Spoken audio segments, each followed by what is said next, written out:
Welcome back to our growing experiment. We're here with Jenny from Northern Wildflowers. Jenny's here to tell us about how she's helping customers create a little slice of wildflower paradise. So, Jenny, can you tell us about your business and how you got started?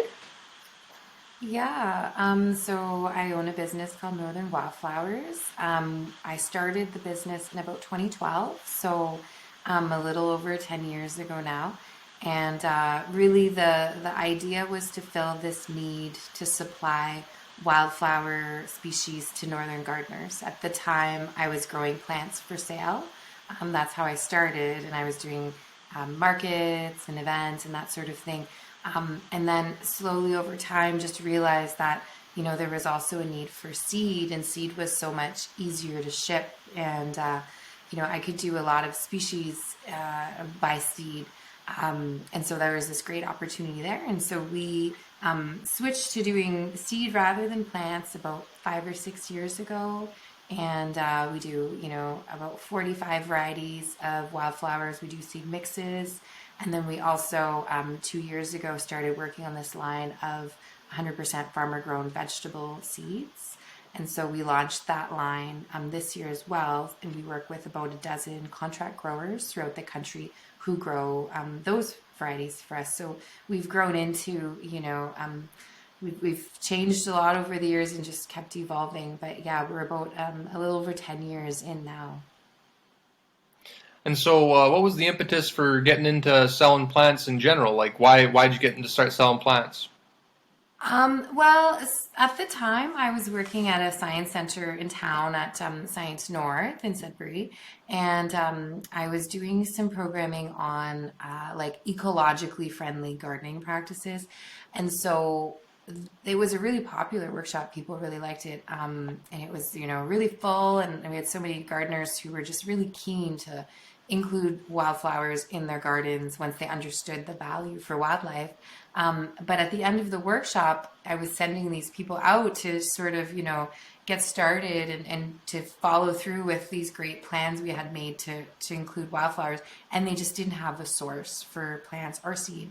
So it was, that need was very obvious at that point. And the more research I did, the more I realized that this is an area that's underserved, but it's also an area of farming in general where the knowledge of how to preserve and clean seed is really being lost, and so that need was just really obvious back then.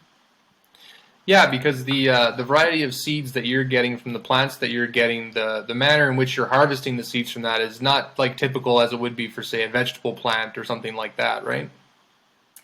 Yeah, it's a really niche kind of crop to grow wildflowers for seed. And so when we compare to a lot of more traditional agriculture, where farmers are growing a crop in really large volumes, and a lot of the crops that we find in traditional agriculture are the crops that the equipment that's used in large scale agriculture has been designed to deal with. And so a lot of the combines and the cleaning equipment and all of that stuff, it's all designed for certain types of seed that ripen at the same time, that have a certain shape, that are very uniform.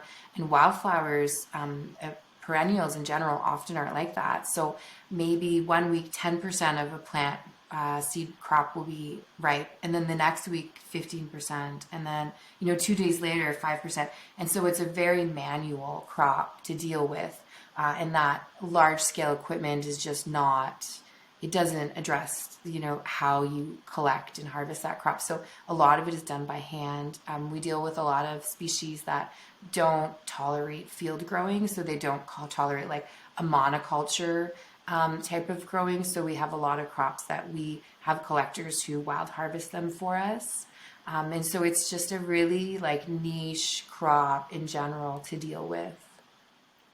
Well, it's yeah, it sounds like it's a lot of levels of complexity that you're dealing with there, and especially in that circumstance where you have one that's dependent on basically there being other life forms there other than just itself.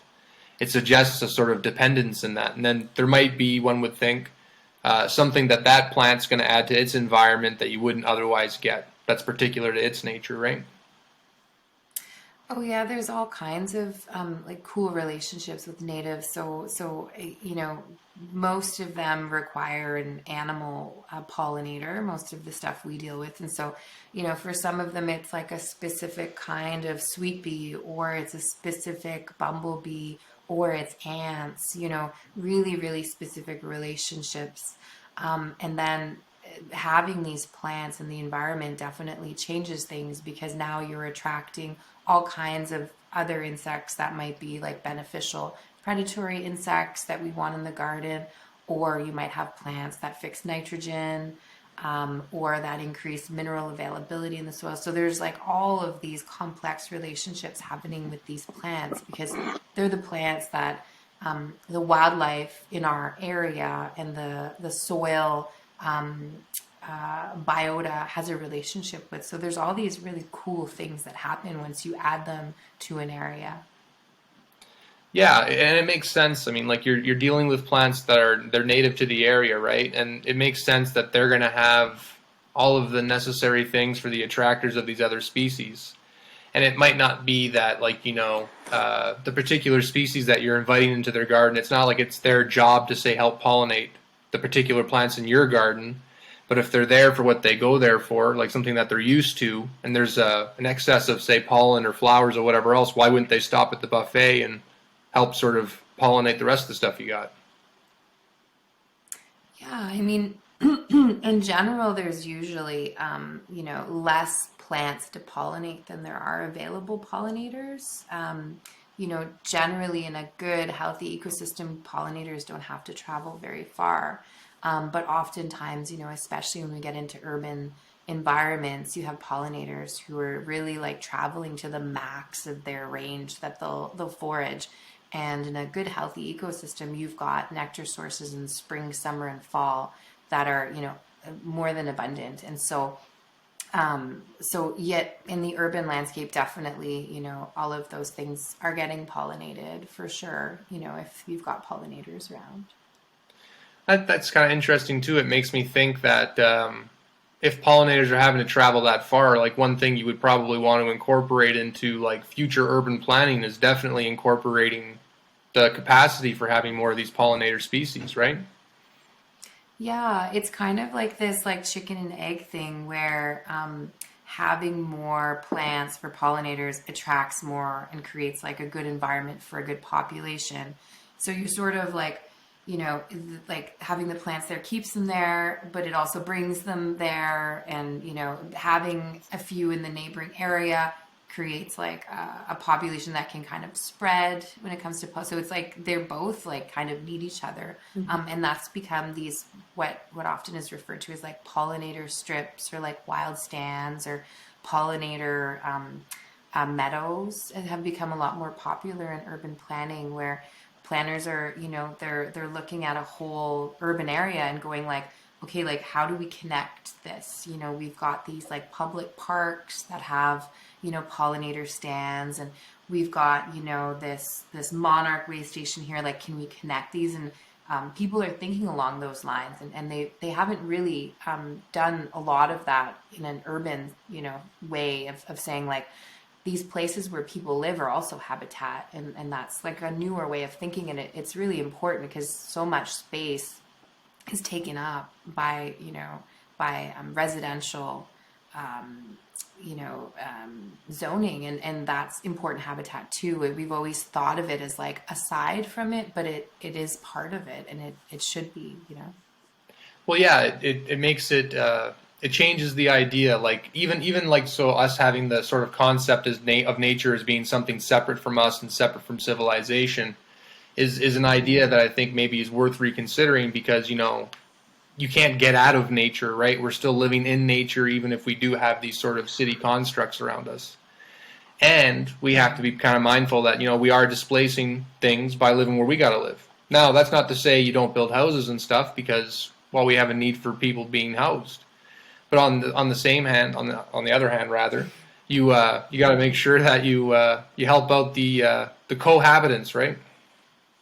Yeah, exactly. And I mean, it's like finding those wins, right? Where it's like realistic ways that we can create habitat. Are we going to expect to have, like moose habitat in our backyards? Like probably not. But, can we create habitat for, an endangered bee, just by having a certain species of flower, in a certain area? Like those things are realistic, and they're doable. And they're doable, even if you don't have a yard, if you've got like a patio or access to a community garden, those are all realistic things we can all do. Because climate change is such a big, overwhelming thing. And so those little things that, every person can actually do are really empowering, because we often don't make those big decisions as individuals, but these small things do make a difference. It's very practical, right? Yeah, and that's the important part about like really considering, say, climate change and all that kind of stuff, is like the actual action of it, like getting involved in doing stuff. And then one thing I've been thinking about a little bit, I mean, this is a bit of a digression, I guess, but I've been thinking about, like, if the climate is going to change as much as it's projected to change, right, and the weather is going to become as unstable as it could project it to become, it also changes like our requirements for habitat as well, in the way that we like say if you're going to have more severe weather, like either colder winters or more water or whatever it's going to be, which maybe in certain areas you'll have some flooding and whatever else. It basically means we got to like kind of build new houses in different ways and kind of like relate to our nature again a little bit differently. Like we were kind of living in a very stable sort of period of time. And it might be the case that even if we do everything right, and especially if you're talking about moving people at scale, you're talking about a huge task. So like, let's say you could, really pry that lever. Even if you did do that and say things still do change, you still have to kind of be prepared, right? So, I mean, still planting the flowers, still taking care of the beehive, like there's still all these things that you do no matter what, because they're always a positive. And they're just going to make things better in general. Like you're creating that biodiversity. Because the more biodiversity is, the more chance there is for things to survive and things to thrive. Because even in the changing environment, you're going to have some things that will do worse, but you'll have things that'll do considerably better. So, like, let's say too, you have Canada start to get a lot warmer. That might mean that we're able to farm a little bit further north, and maybe we're able to farm in longer seasons. Maybe it expands where we're able to farm. And so, it could actually help, say, create a food abundance too. So, like, that's the thing I've been thinking about lately, is like a positive angle on it. Maybe it's like, we can still do something, we can still prepare for it, even if the worst thing comes to worst. There's a lot we can do, and like you said, even getting started with that little thing is the right way to look at it. Yeah, and an interesting way, just like in terms of climate adaptation, that something that home gardeners can do is ditching the lawn, because as we get into more extreme weather and more dry spells, which our summers are getting drier for longer periods of time, things like lawn that require so much care and watering are becoming more and more unrealistic to maintain. But also, a lawn is a really like biodiverse, it's like totally lacking in biodiversity and lacking in service for really any type of wildlife, other than the occasional released bunny rabbit or Canada goose or whatnot. But otherwise, planting even native grasses is such a great climate action we can do in our yards, because native grasses have deep roots, so they're drought tolerant naturally, so you don't have to water them, and they absorb a ton of carbon. So they're, if you look at a graph of how much carbon is absorbed from a lawn, your graph is like this and the lawn's like this, and then you go like some wildflowers and it's like this much carbon, and then you go native grasses, it's like that much, and it's just like switching from one grass to another. Like, it's not a huge, it's not something you would think is very big, but some of these plants have so much biomass underground, they hold so much carbon, that just something like that can, is like one really great way of just adapting to climate change, and to a small act that actually makes a significant difference, because not everyone can plant trees. Like, how many trees can you fit in your yard? That's like, it's usually not a lot. But even native grasses, like, they're really, really great ways of capturing carbon, and a lot of people don't realize that. Well, and that's something that we even are trying to do there this next year. We tore up a big section of our front yard right in front of our house, and we planted a bunch of wildflower seeds and stuff like that from you guys. And so we're going to start trying to see what that'll look like, a little more of a wild front yard. And we also planted, to your question, how many trees can you plant in the yard? Well, 30 we planted in ours. 29. Well, 29, a mixture of bushes and a couple of trees. But not everybody has. Yes. We have a decent sized lot. Not everybody has that space. But like you're saying, there are still things you can do, even if it's not planted 29 fruit trees and shrubs. Yeah. Well, I mean, that's, you take advantage of what you can when you can. But even changing that kind of idea, right? The idea of having that lawn and having that look and everything else. Because the thing is like, I think for most people, if you have a crazy lawn in your front yard, people would worry, it's going to bring down your property value, because classically that is something that people wouldn't like to look up because it looks unkempt and this and that and the other thing. But it is a bit of a matter of maybe addressing that kind of way of looking at things and thinking how worthwhile it is to cut that lawn every week. And, not, though, I think a lot of people get a lot of enjoyment out of it too.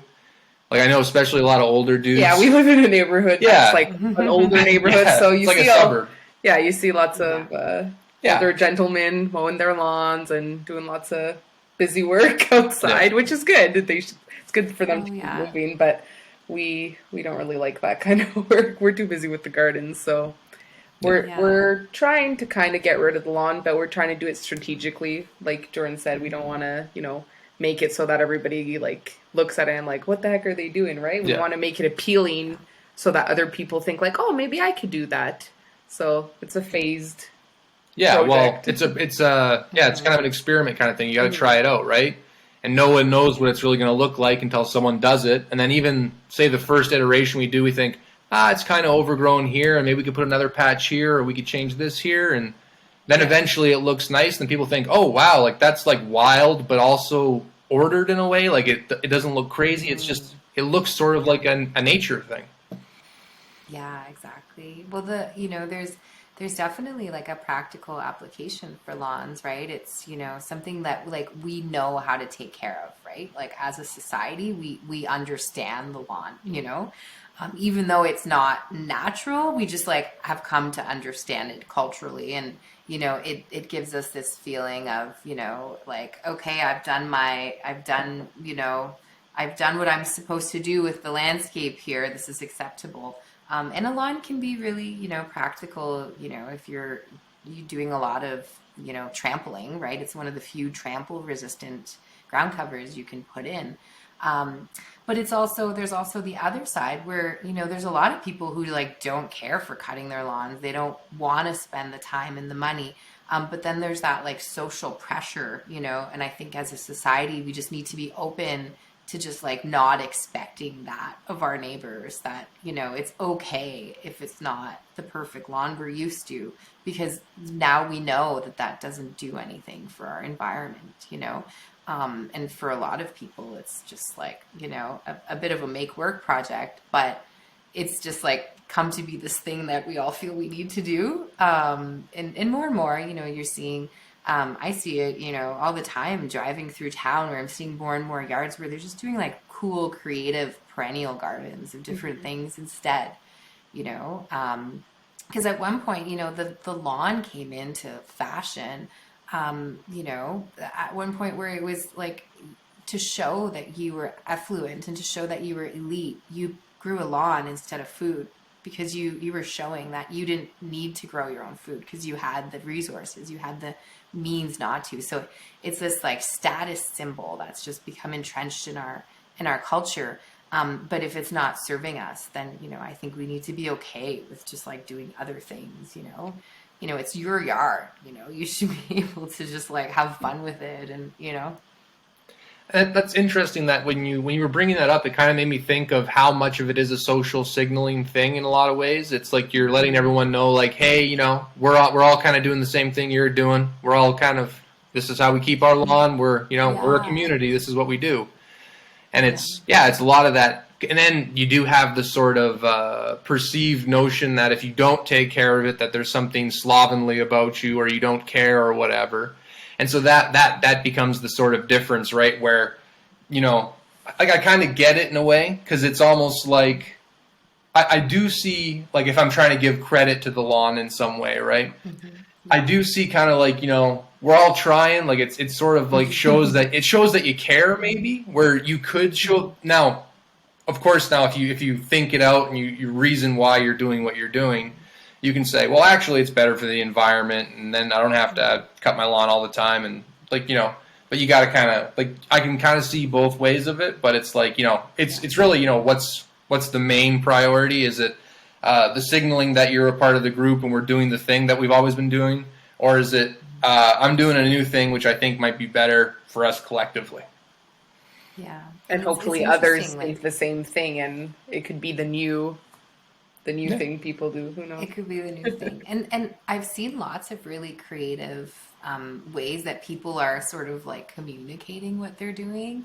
I don't know if you've seen any of these signs where it's like, don't mind the mess. This is a pollinator patch, or, we're creating bee habitat here. Like, that's why you'll see all of these things. And so, people are using creative ways to be like, no, I didn't forget to cut the lawn. Like, here's what I'm doing. And it doesn't have to be like ugly and unkempt. Like Jordan, you mentioned, you can, make those habitats look like English gardens. You can plant in patches and do, nice walkways and all that. And so there's lots of different ways of doing it.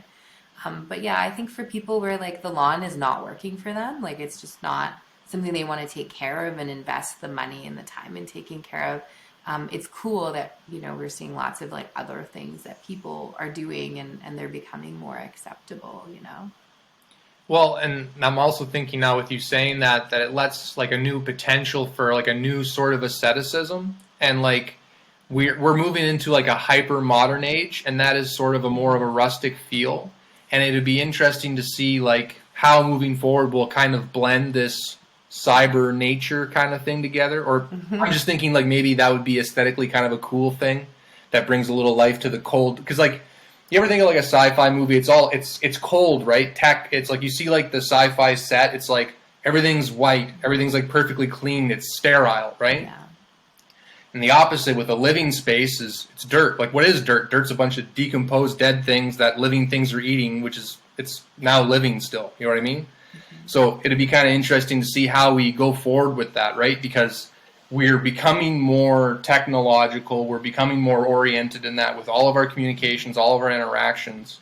And it'd be interesting that there's going to be a sort of paradox, or also in a parallel kind of happening where we're going to have, hopefully, a turning towards this greening sort of outside, even though there's sort of a tech sort of thing growing there. Like I'm just trying to think like there's potential for a cool new aesthetic, which is exciting because I find, I don't know if you see this, but like a lot of people are recycling old aesthetic again and again, where you see like 80s and 90s styles come back. Like I think this is probably the third time I've seen 90s stuff come back. Like it's not new aesthetic, and it'd be cool to see something new, something vibrant, something actually of the youth. Yeah. Well, it's it is sort of like in style right now to be like more eco-friendly and to be like more natural and that sort of thing. Like it's part of some of it's like a little greenwashing, but it's also authentic and it's also real. But it's funny to think that planting things that belong in an area is like back in style, and you're like, oh, that's funny because it's actually like what just belongs here. That it's like this is becoming the thing to do, but it's actually just what like would have been here anyway. So That's it's like the it's hipsterest of interesting. hipsterist. This plant was here before anything was cool. Right? Yeah, yeah, yeah. But yeah, no, I think it's cool. There's a lot of cool potential for things to change and move in positive directions in that way, and that's sort of perhaps I understand the sense of urgency that people have with wanting to create change and stuff like that, but there's also a sort of demotivating factor when you focus too much on the doom and gloom. And I think we have a society that has a bit of a predisposition to being a little bit nihilistic anyways. And so people kind of need to have a little bit of that sugarcoating, a little bit of that silver lining. It's like, no, actually there's chance for beauty here in life and all kinds of creation. And even if things get bad, if we adapt, like think about how many times our ancestors had to adapt to ice ages or floods or storms or meteors or volcanoes or whatever. And we're all here, which means someone made it. So, we'll make it through this new thing. We just got to adapt, figure out what we're sort of getting as a feedback from our environment, and figure out how to work with the environment. Because, I wonder sometimes, too, if we have a bit of hubris with our technology where we think we can stop the climate from changing. It could be that we're having, I think there's no one who really says we haven't had an effect. I think that's pretty well agreed upon. But it might be the case that we can't turn it back. You know what I mean? It's almost like if you're trying to push something that's going down a shallow incline, it's easier than if, say, you're pushing on a flat climb or you're trying to push it uphill, right? And it might be the case that we're pushing on sort of a decline, right? We're just sort of getting it going a little faster sort of thing. Mm-hmm. Anyways, I guess that was a bit of a rant. Sorry.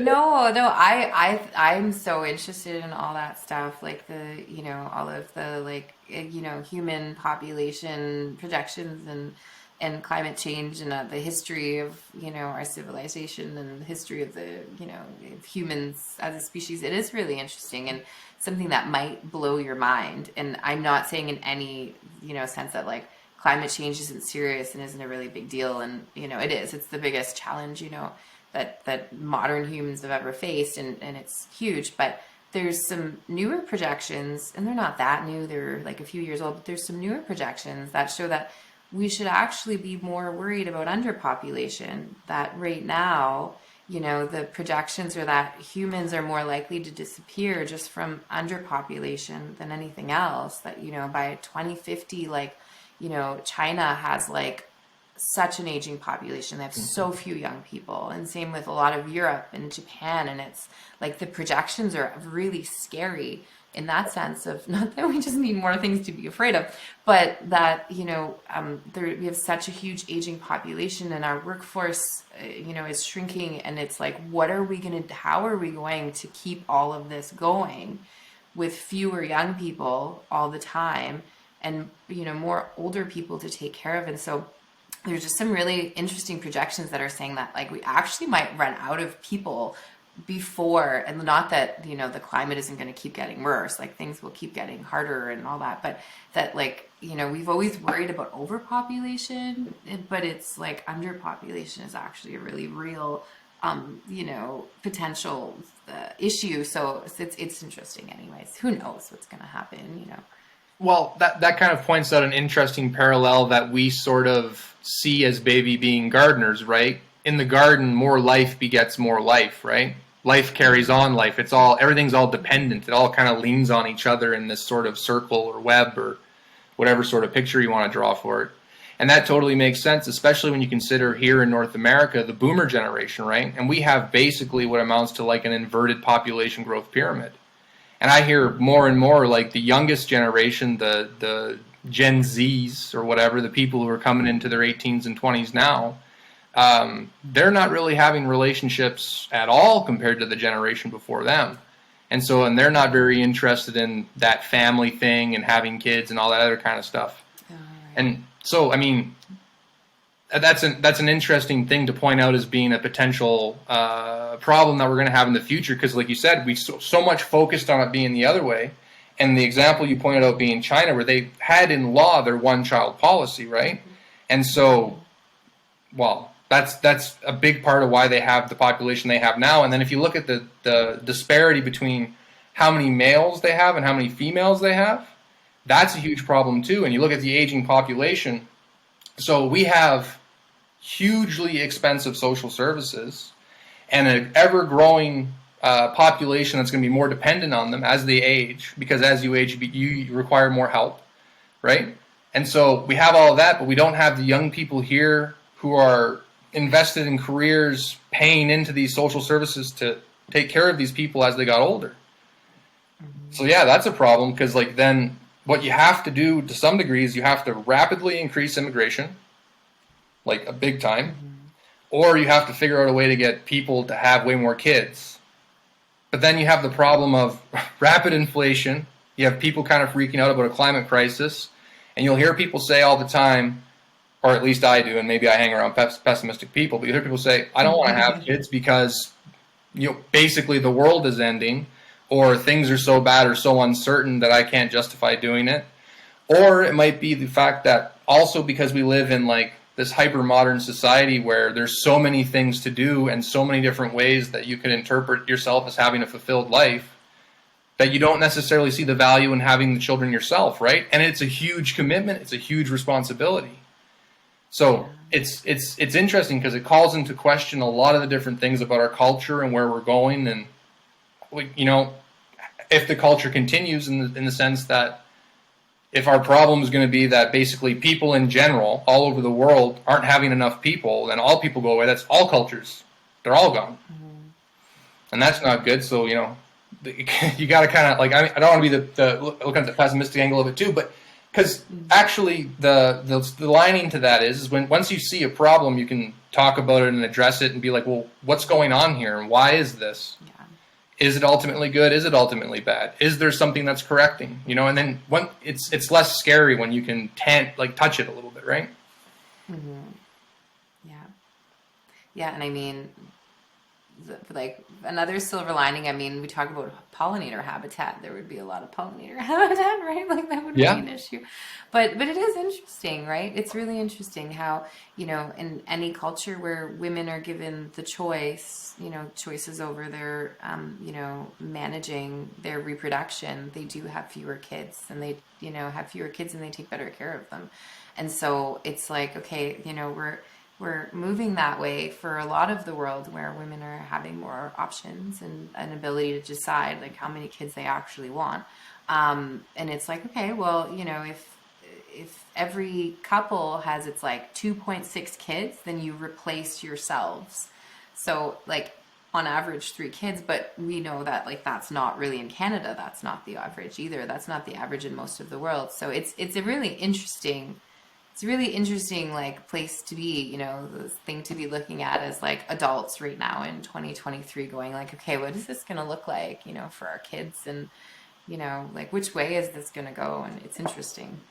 Well, and it's interesting too that you pointed out that trend where generally in countries where they start to get access to birth control, that women generally choose to have less children. The other interesting thing, though, is that we're also, how many generations of women have we had now that have had birth control and been basically living in this radically different social world? Because it changed so much of all of the dynamics of men to women, men and women in the workplace. I mean, really the 60s, the term I think they use is the sexual revolution. Right. That really changed a whole lot of everything. It calls into question all kinds of family structures, and it's really a radical change. And it's hard to know probably when you're in it, because when you're in it, you're just in it. Because I also think there's some women too who are like, they're starting to, I don't know what it is, but you'll see some women who are kind of going back the other way, not back the other way, but like, how am I trying to say this? Like a re-appreciation for motherhood too, and like the wanting to have big families and stuff like that. Because like, I think we see a little bit of that, especially on Instagram, because I see a lot of like women getting involved and women who are family oriented. And maybe it might be because Sophia happens to follow family oriented women on Instagram because she's a family oriented woman. But I see a lot of that. So I feel like there's also a resurgence of that too. So like, it's like we're in an interesting time where because that would basically be like, our mothers and grandmothers who were sort of on the spear point of that. And we have a couple of generations of women removed who are looking at that and looking forward. And it's a kind of a cool time to be in because, well, I mean, you're always in the middle of it, but, we get to look at, what is this and where is it going, and all that. Well, I'm sure with your podcast, you're encountering just like a lot of, this really awesome trend of like new young farmers. That there's just like this really nice, I wouldn't say boom because it's not like that many, but there's this, this little, trickling in of just young people who are re-interested in farming, and it's really awesome, especially, in Northern Ontario. We used to have a lot more farming than we do now, but it's also too bad that a lot of these new farmers that are getting into it, they're kind of starting from scratch because they're not leaning on this family knowledge that, previously would have just been passed down. It's like they're kind of starting and they're like reintroducing themselves to farming. And that's like, it's a lot of work to do, if you don't come from a farming family and you don't have that like family knowledge of how to grow a crop that, your father and grandfather grew and learned and, spent their lives learning how to do really well. And so, yeah, it sort of like lends itself to this really cool, increase in like farming in young people and being, self-sufficient and all that stuff. I would even say that the young farmers we're talking to, it's young farming families too, right? It's a whole family unit where the kids are getting involved, so they're seeing the value of it. So they don't have the family that's passing down the information to them, but they're passing it down to their kids, which is a really Yeah, cool which trend is to see as awesome. well. Yeah, and it all starts somewhere, right? Like when you want something to be a reoccurring thing or you want something to sort of cast itself into the future, that's what you have to have a mind for, right? And that's the other thing that I've learned to have an appreciation for with farmers too is you have to have bigger horizons in your mind. Like you can't really think about tomorrow and next week. You got to think a few months bare minimum in advance, and you really got to be thinking more a year or two, and then probably even bigger than that, depending on what you're doing and what your goals are, right? And I feel like you have to be very rooted in what's actually going on. Like you have to be pragmatic. Like it's a no nonsense kind of thing. And I have an appreciation for that, and I think that's really good because the other thing I think that happens a lot in this space is you have the young people that go into it, and because they don't know much, they're going to get exposed to what the hot thing is right now or whatever. And I think usually too, you're going to see a lot of like permaculture type things and whatever else.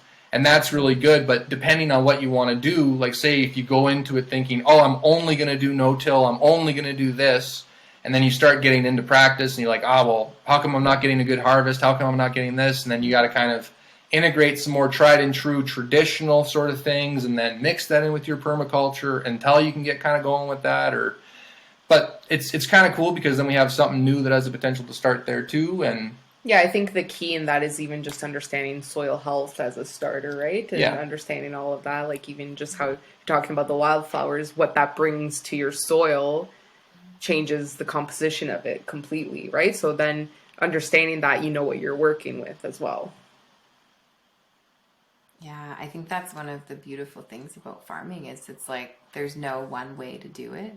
Everyone can sort of like you can really lean on knowledge that, you have access to, but you can also, experiment yourself and have fun with it yourself. And there's like, you can talk to 20 different wheat farmers and they're all going to tell you that they do it the best way and everything they explain to you is going to be kind of different. And they're like, none of them are wrong, but it's all, as a new farmer, it's so interesting to just like learn all these different ways that you can do things and kind of find what works for you. If we can get back a little bit to the wildflowers, I'm just curious for you to tell us a little bit more about the benefits of having wildflowers. Like you mentioned some are drought resistant, that type of thing. So can you give us a little bit more information on that? Oh, for sure. I mean, so the main reason that our customers are choosing wildflowers is because they want to support wildlife. That's, usually their main reason. Like they want to support butterflies that have host plants that are native, which is really like every butterfly and moth we have. They want to support, bees, and they want to see more hummingbirds in their yards, and they want to provide a winter food source for songbirds. And so that's the main reason that our customers, choose natives. But some of the other really good reasons too is they're easier to grow, they're perennial, and they're adapted to our conditions. So they're going to require less care than, an ornamental that isn't. So they're adapted to like our rainfall patterns and our winters and, our springs. And so you're going to need to water them less. You're going to need to use fewer chemicals. You're going to need to intervene less. And so that's a major benefit. And because they're perennials, you're not replanting your garden bed every year, right? You're just like caring for it, and it's going to grow, come up every year for many years. So those two things are really big. Other things that people like about them, what else? The wildlife, the easy. Fewer chemicals, right? Because they are more resistant to pests, and they're also really great for pest management. So a lot of my customers who are farmers and who are looking at farming are really interested in using wildflowers to create what they call pollinator strips. Creating a strip of wildflowers that will create habitat for predators that you want to have around to eat some of the pests that might be problems on your farm. So that benefit has become more popular in farming. It's not something that's new. It's always been around. It's just like people seem to be kind of rediscovering it and just becoming more okay with it. Is using wildflowers to manage pests like cabbage moths and aphids and that sort of thing. When you plant wildflowers, you're attracting a lot of the adult forms of the predators that you want for those insects. And the adults lay eggs, and it's often their larvae that eat those insects. So like ladybugs, the adults mostly feed on nectar, but it's their larvae that are like these voracious predators of aphids. So if you plant wildflowers, you've got the nectar source for the adults. So they're going to set up, a range there and then lay their eggs nearby. And then you've got kind of like this great aphid control. So that's also become a pretty popular reason. And then also they're just really pretty. It's kind of funny that a lot of them like appear more exotic and more unique to people because we're not used to seeing them anymore. But and they're things that usually would grow around here. But the people often are like, "Oh, that's so different," just because we're not used to seeing them. So there's lots of reasons that people choose them, depending on what you're trying to do and what your goals are. Okay. So you mentioned there was some care you're going to have to do. So is it like, so I guess one species of bugs moves in and kind of takes over? They kind of get over an overabundance in relation to what's going on there and throw the whole system out of whack? So do you mean in terms of like pest management or? Yeah, so like, sorry, I just you were talking about like it has less chemical use. So like that, you mean there is still some like you're going to have pests in there that are going to maybe affect the flowers of the plants or no? I mean, so when I say less chemical use, like often people are prone to using like insecticides and herbicides and fertilizer when their plants aren't doing well. When you have a plant that's just like not, our native soil is too nutrient poor for this rose bush. So I've got to go and buy some Miracle Grow because it's not flowering like it did last year. So, everyone has their different way that they care for plants. But when you have a wildflower that has really low nutrient needs and is very robust when it comes to dealing with our native pests, gardeners usually aren't going to turn to those things as much because they're going to have a plant that looks good and they're going to go, well, it's fine. I don't need to intervene. You know what I mean? Like we don't use any chemicals on our farm at all. And we grow, large swaths of these wildflowers. We do use, some natural, fish-based nutrient, at times depending on the crop, but for the most part, what the native soil we have here is enough, and just allowing that plant to decompose at the end of the year when it's done and just leaving the litter, that creates generally enough nutrient to maintain those plants, kind of indefinitely if you're allowing, that litter to decompose. So. And it usually takes a couple years for the flowers to bloom, correct? Or it does Yeah, depend on which one.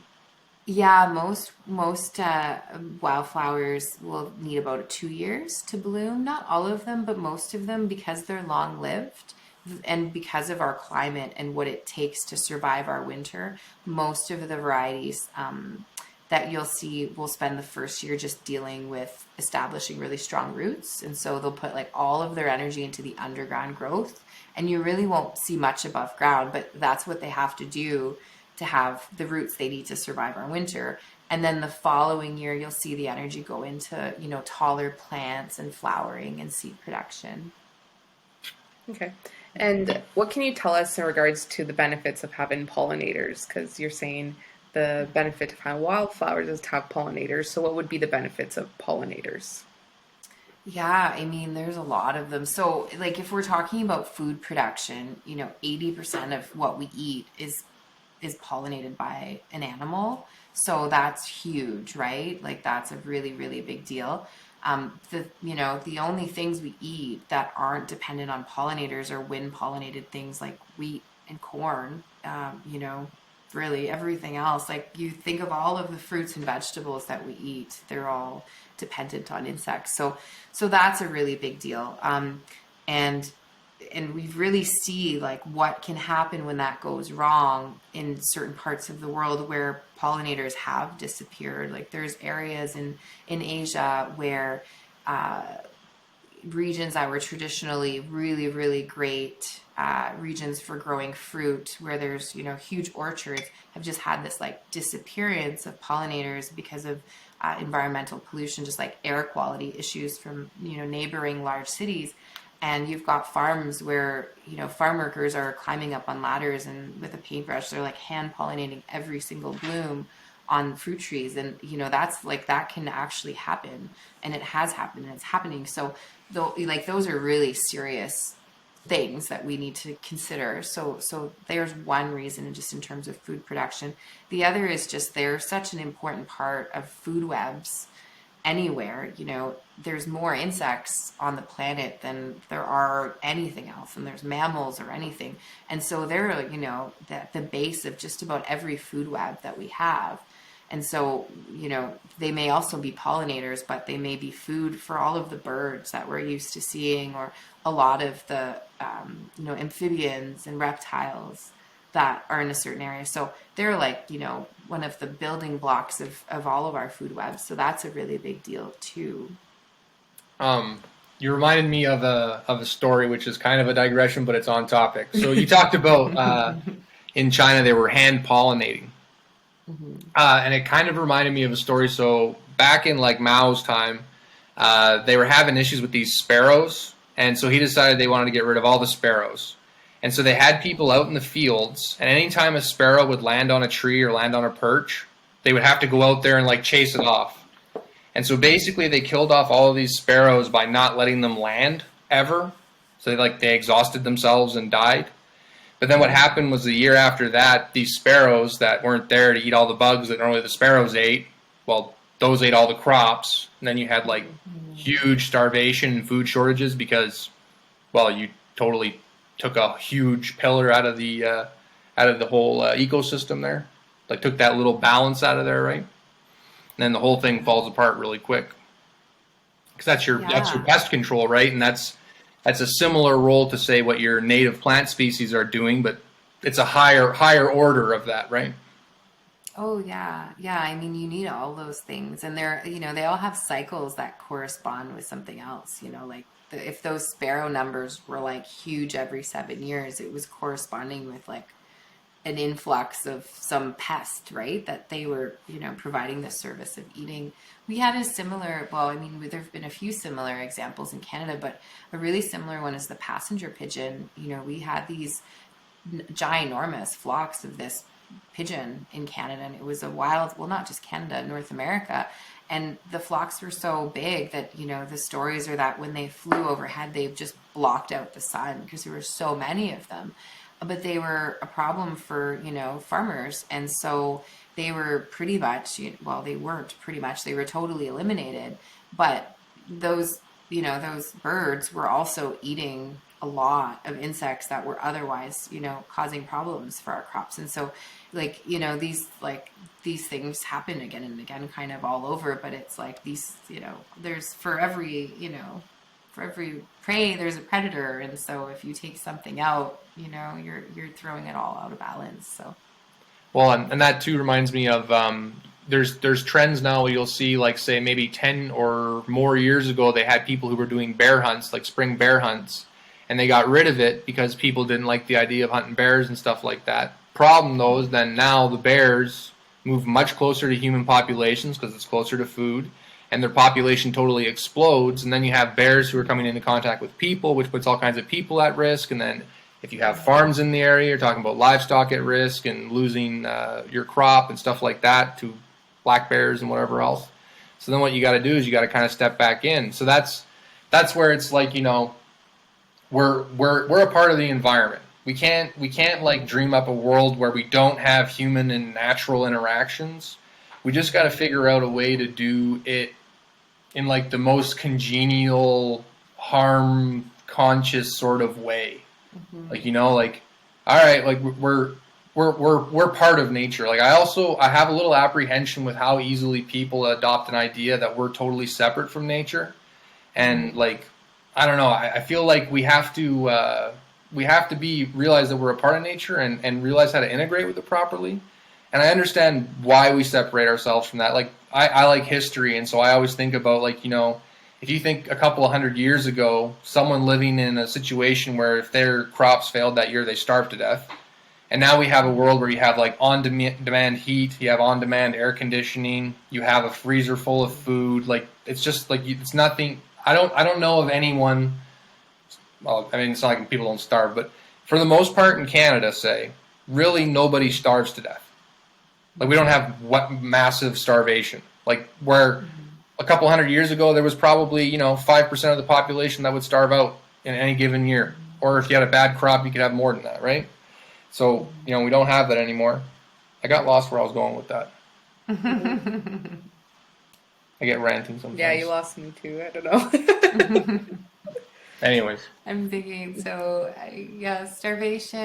and it's like there, the root of where, yeah. It's gone, I think. I thought I knew where you were going, but I kind of lost it too there a little bit. Battling with nature. Yeah, right? I was like for these early, farmers, especially, if they were, the first farmer somewhere, it really is a battle because like ecosystems don't want to be farms. That's like the beginning of an ecosystem, and then it transitions to all these other things. So like you are kind of fighting to like maintain that open, farmland and to keep things from eating the delicious things that you want to eat. And so it is kind of a battle, so I get it. It would have been like really, really grueling work for sure, Yeah, I kind of remember where I was going with that, but yeah, it was that's kind of the idea, right? It's we're removed from it now because we're really comfortable. We have so much abundance now that we don't like ever really worry about it in modern society, and that kind of also allows that sort of wedge to be placed between us and like nature, right? Because like even people's relation to say they're eating their meat, they would be like totally aghast to see an animal be butchered. But they'll go and buy steaks and eat steaks, right? And you think about like I know, so like Sophia's family, they grew up like on a farm back in Portugal, and so like I'm fairly certain Anna's probably killed and butchered chickens, and it's like not a weird thing for her at all. And you think about like a woman her age living in Canada, most of them would like be totally freaked out by that experience, like couldn't handle it at all. And so like it's just like it's a part of life kind of thing, right? And we don't think of it as a part of life anymore because it's not a part of people's everyday life anymore. Well, I would say here in Canada, probably my mom's generation would probably be more common. I think it'd be more our generation where it would be a bigger deal. Yeah, seeing that. Well, because your mother's not much older than my mother, so I mean, like they're depending on where you live, like depending if you were more rural I guess or urban. It depends. Yeah. Anyways. Yeah, I don't know. Just thinking about all this makes me really excited about what we have planted right now with the wildflowers. Just because hearing a little bit more about the pollinators makes me really excited. I mean, I grew up here in the city. I don't like bugs, but I think, they can be around if they're, on the wildflowers and doing their thing. That makes me feel a little bit more comfortable. But no, I think it's really fun thinking of our yard as like an ecosystem, especially being in the city, like we're talking about. Like lots of people, it's just the lawn, or they've got their pool in their backyard and they're doing that. But I'm really excited about having our own little ecosystem. Well, and it'd be good too because like even I remember when I was little, I used to like catching bugs and stuff. I don't know if you used to ever do that, Jenny, catch bugs or Oh snakes yeah. or frogs or whatever. Yeah. Did you grow up in a Yeah. more rural area or? No, I grew up in like I was born in Elliott Lake, and I grew up in Gatineau, Quebec. But we always lived in like a city. But kids find like these little wild patches of like these like empty lots and stuff. Even in the city, like you find that stuff and you find where the frogs are and all that. Yeah, and you'll get to rediscover that with the kids or discover it for the first time. Yeah, I'm trying. Yeah, yeah. Well, the thing is like because we get every once in a while I get a gardener who's like, so I want flowers but I don't want bugs, and I'm like, well, if you're gonna have anything other than like even grass, you get bugs on grass, other than like gravel or pavement, you're gonna get bugs. But the nice thing is like if you have lots of nectar sources, you're gonna have lots of different bugs. So, if there's like, if you don't like wasps, well, if you have wasps actually are pollinators too. So adult wasps eat nectar. A lot of people don't know that. It's the larvae that eat meat. So the adults kill things and cut them up for the larvae. But if you don't like having wasps around in the fall when they really really start to like get really desperate for sugary stuff, if you have wildflowers around, they're taken care of. They're not going to bug you. It's when there isn't nectar sources that they start like going crazy for that like garbage that smells kind of sweet or the like juice that someone's carrying around. So if you've got like the more types of insects you have, generally means you're not going to have like a ton of any one that bothers you, if that makes sense. So like that's if that's helpful at all. Yeah, But that's yeah, it what is. I have in my head. Yeah, right. Yeah, just like lots of like ladybugs around, and then you get birds, also who come around and like eat things, and so yeah. Yeah, just everybody be well fed and hopefully they won't be chewing on you. Yeah. Well, thanks very much, Jenny. It was great Oh, you're talking to you. welcome. You're So if people welcome. want to get a hold of your product, they want to see your work, they want to know what you're doing, where's the best place to see that? It's our website, northernwildflowers.ca. So we've got like all of our products on there. We've got a really great blog section and a list of our retailers that carry our stuff. So it's all on our website. And then we're on social media as well, where we post like, just cool facts and updates and new products and all that. So yeah. All right, perfect. Well, thank you very much. Thanks so much, Jenny. Great. Thanks for having me.